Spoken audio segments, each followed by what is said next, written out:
الله وبركاته. الحمد لله وحده والصلاة والسلام على من لا نبي بعده. أما بعد فأعوذ بالله من الشيطان الرجيم. بسم الله الرحمن الرحيم. لن ينال الله لحومها ولا دماؤها ولكن يناله التقوى منكم. وقال رسول الله صلى الله عليه وسلم: من وجد ساعة ولم يضحي فلا يقربن مصلانا. أو كما قال عليه الصلاة والسلام.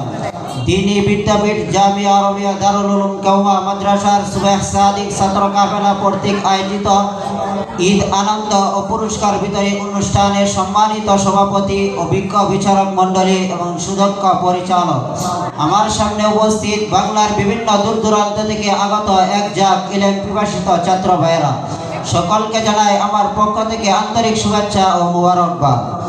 প্রিয় উপস্থিতি, সুবহ সাদিক ছাত্র কাফেলা থেকে আজকে যে বিষয়টি দেওয়া হয়েছে তা হলো কোরআন হাদিসের আলোকে কুরবানির গুরুত্ব, ফজিলত ও ইতিহাস।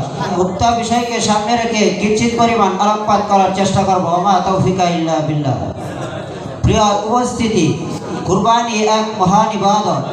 কুরবানি শব্দটি কুরবান থেকে এসেছে। এর অর্থ হলো নৈকট্য লাভ করা। ইসলামী শরীয়তে কুরবানি জিলহজ মাসের 10, 11, 12 তারিখে আল্লাহ তাআলার সন্তুষ্টি অর্জনের উদ্দেশ্যে নির্দিষ্ট পশু জবাহ করাকে বোঝায় এবং এই কুরবানির প্রচলন আদি পিতা হযরত আদম আলাইহিস সালামের জামানা থেকে চলে আসছে। পবিত্র কোরআনে হাবিল কাবিলের ঘটনা প্রসঙ্গে আল্লাহ তাআলা বলেন: ওয়াতলু আলাইহিম নাবা আবনাই আদম বিল হাক্কি ইয ক্বাররাবা কুরবানান ফাতুকবিলা মিন আহাদিহিমা ওয়া লাম ইউতাকাব্বাল মিনাল আখার। যখন তারা উভয় কুরবানি করল তখন আল্লাহ তাআলা হাবিলের কুরবানি কবুল করল এবং কাবিলের কুরবানি কবুল করল না। এই কুরবানির প্রচলন সকল নবী রাসূলের যুগেই ছিল এবং সকল নবী রাসূলের যুগে এক এক নবীর যুগে এক এক রকম কুরবানির গুরুত্ব ছিল। উম্মতে মুহাম্মাদের উপর যে কুরবানি ওয়াজিব করা হয়েছে তার প্রচলন শুরু হয়েছে জাতির পিতা হযরত ইব্রাহিম আলাইহিস সালাতু ওয়াস সালাম থেকে। যখন তিনি বৃদ্ধ অবস্থায় নিঃসন্তান অবস্থায় ছিলেন তখন তিনি আল্লাহ তাআলার কাছে দোয়া করতে থাকলেন: রব্বি হাবলি মিনাস সালিহিন, হে আল্লাহ আপনি আমাকে একজন নেককার সন্তান দান করুন। আল্লাহ তাআলা ওনার দোয়া কবুল করলেন এবং একজন পুত্র সন্তান দান করলেন যার নাম ছিল ইসমাঈল।